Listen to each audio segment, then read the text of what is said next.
Hello everyone, let us solve a very interesting question, and this question is asked in the TIFR-CAM PhD Mathematics Entrance Exam 2025, and this question is from the analysis of ordinary differential equation part. Okay, in this question here y is a C2 function. C2 function means y is twice differentiable and its twice derivative is also continuous, so it is called the twice continuously differentiable function. And it is main important thing is it is a non-identically zero solution of this equation. D square y over dt square plus e to the power t square sin t multiplied with yt is equal to 0, and t belongs to the 0 1 open interval. Okay, and in this question we have to check that whether y can have infinitely many zeros, this option, and second option is saying that either y has no zeros or it has finitely many zeros, means both a and b are two mutually exclusive options. Either a will be true or b will be true. And in the option C we have to check that whether the third derivative of y does not exist at the point half, t is equal to half. And the option D is about the uniqueness of the non-identically zero solution. Okay, first let us verify the option C. Means we have to check that whether the third derivative of y exists or not at the point half. Clearly given that y is twice differentiable, but in the option C it is asking whether its third derivative exists or not. In this question it is a very interesting thing that given that y is twice differentiable, but now I will claim that y is actually infinite time differentiable. If I can show that thing, then option C will be obviously false, because it is saying it does not exist its third derivative, but I am saying that y is infinite time differentiable. I will prove this thing, and it is a very interesting iterative argument. Okay, let us proceed to show this thing, how our solution y is infinite time differentiable. Okay, the given equation is this one. This can be written in this form by taking this second term to the right hand side. Okay, in the right hand side expression, this e to the power t square sin into sin t function is C infinite functions. Why? Because e to the power t is a infinite time differentiable function, e to the power t square, and sin t is also infinite time differentiable function, so their product is also infinite time differentiable function. Okay, so there is no problem. And given that y is a C2 function, y is a what function? C2 function, so their product will be what? Means this product with y, we can expect that this product thing will be at least twice differentiable. So the right hand side expression is twice differentiable, because y is twice differentiable, and this e to the power t square into sin t is infinite time differentiable. So we expect that their product is twice differentiable, means the right hand side expression is twice differentiable. So, but the left hand side is equal to the right hand side. In the left hand side there is y double dash, means twice derivative of y, but it is equal to a twice differentiable function, so y double dash belongs to this C2 space. Y double dash belongs to C2 space implies what? Means we can differentiate twice to this function, and this function is already twice differentiable, so we get 4 times the differentiability of the function y, so therefore y belongs to C4 space. Okay, now we will again repeat this same argument. Previously we had y belongs to C2 space, but now we get that y is in C4 space. Okay, but from this point also our answer is clear, because since our y is C4, so it is clearly y is thrice differentiable, so option C is false. But let us proceed to show that how y is infinite time differentiable. It is a very nice property. Okay, so let us proceed, again repeat the same argument. From the equation 1 we get this thing. Okay, but we know that now y is in C4 space and this minus e to the power t square sin t function is in C infinite space. So the right hand side expression is at least in the C4 space. Okay, so this implies y double dash belongs to the C4 space. Okay, means what? We can differentiate y double dash 4 times, but it is already twice differentiable y double dash. So 4 plus 2 gives 6. So this means y belongs to in the C6 space. Okay, so initially it was in the C2 space. Later, by applying the argument, we got y is in C4 space, and again applying we get this y is in C6 space. So continuing this argument again and again, so we can show that y is in the C infinite space. So this is a very nice property.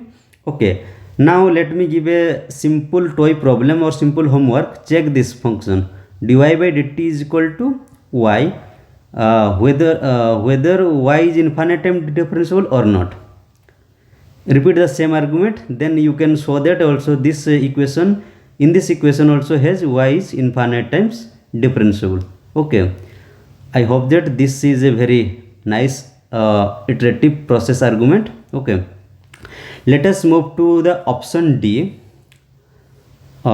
Means option C is false because our y is infinite time differentiable, but it is saying that third derivative does not exist at half, means it is saying that third derivative y is not thrice differentiable, so it is false. Okay, now we will move to the option D.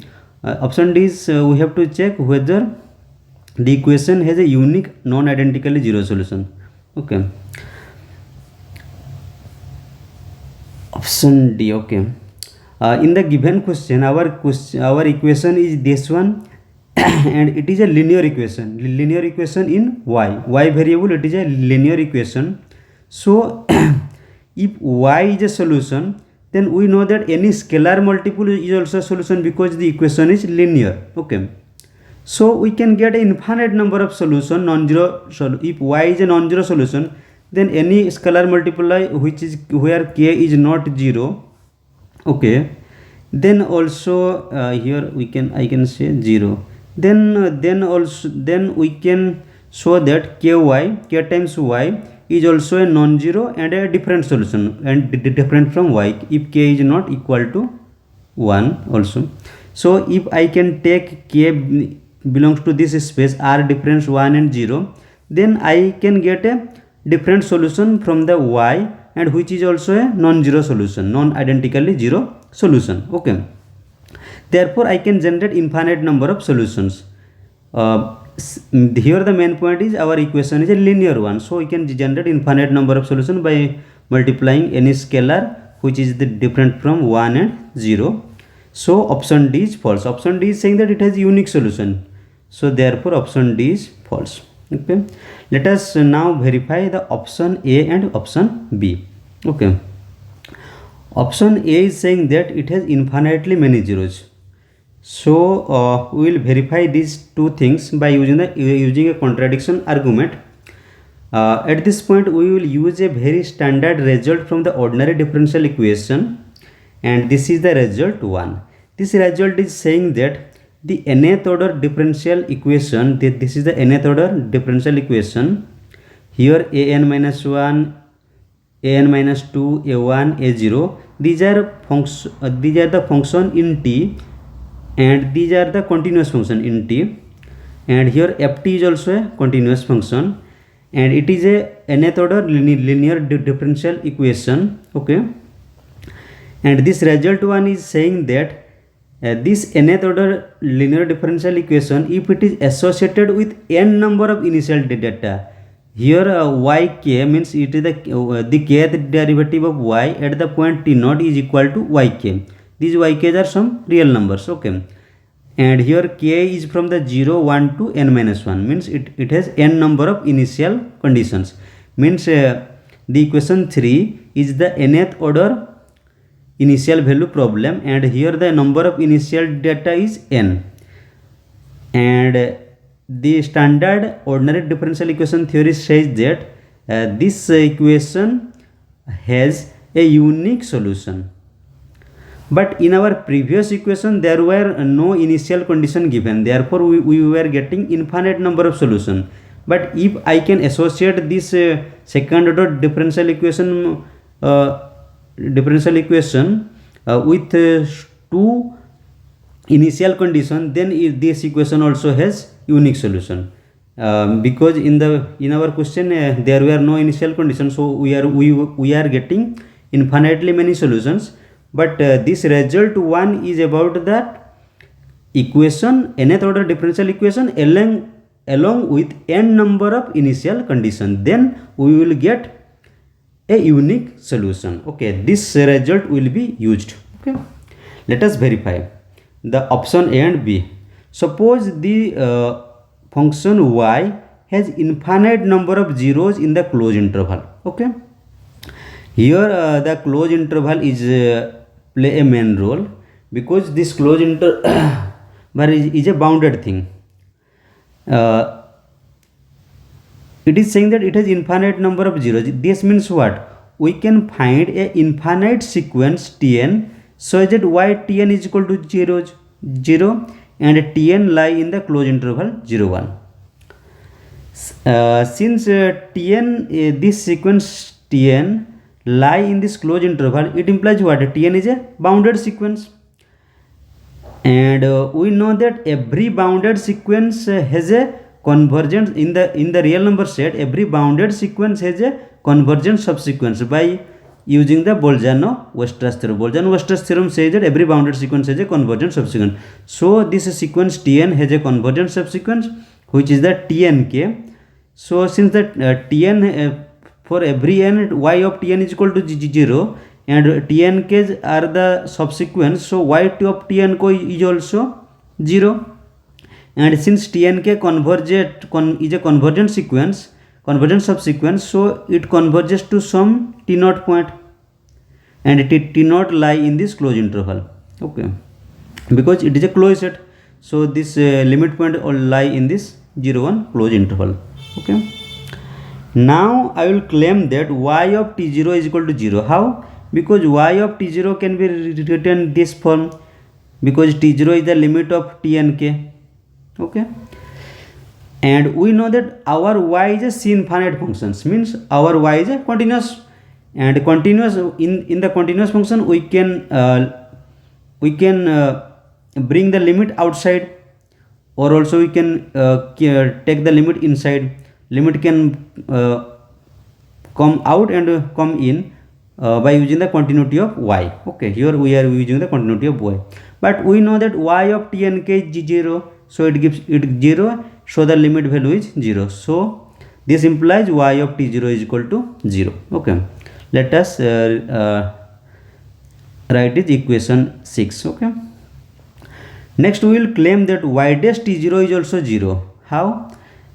Because since Tnk is equal, Tnk converges to T0, so therefore y dash of T0, because we know that y is also a one time differentiable, because y is C infinite function, so one time is also differentiable, so it's a derivative at the point T0 exists. Okay, and it can be written in this form since Tnk converges to T0. Okay, then but we know that y of Tnk is 0. This comes from this one, equation 5. Okay, and y of T0 is also 0. We proved in the equation 6. It comes from 5 and this comes from 6. Okay, so this minus this is equal to 0 minus 0 gives 0, so this limit value is 0. Finally we got that y dash of T0 is also 0. So from the equation 6, 7 and the star, initial equation star is this one, and the 6 and 7, this is 6 and this is 7, we got this system. But this is a second order differential equation which is associated with this two initial condition. Okay, so by using the result 1 is saying that this equation has a unique solution. So this equation 8 must have a unique solution. But clearly we know that this is a homogeneous linear equation and it has homogeneous initial condition. So y is equal to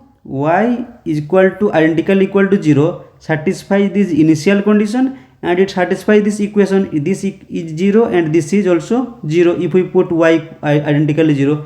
So we know that y identically 0 is a solution, but we know that this equation has a unique solution, therefore y is equal to 0. This implies what? Y is identically equal to 0.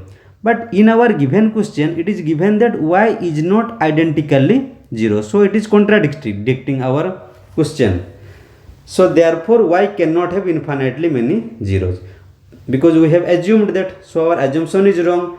By taking this assumption, we are getting that y is identically 0. But in the given question, y is not identically 0. Therefore we are getting contradiction, and this contradiction is coming due to our assumption that y has infinitely many 0. So this assumption is wrong. So y cannot have infinitely many 0. Since this is false, this is true, because these two are mutually exclusive cases. So either y has no zeros or it has finitely many zeros. So I hope that you all understood it very well. Thank you again. Very soon. Bye bye.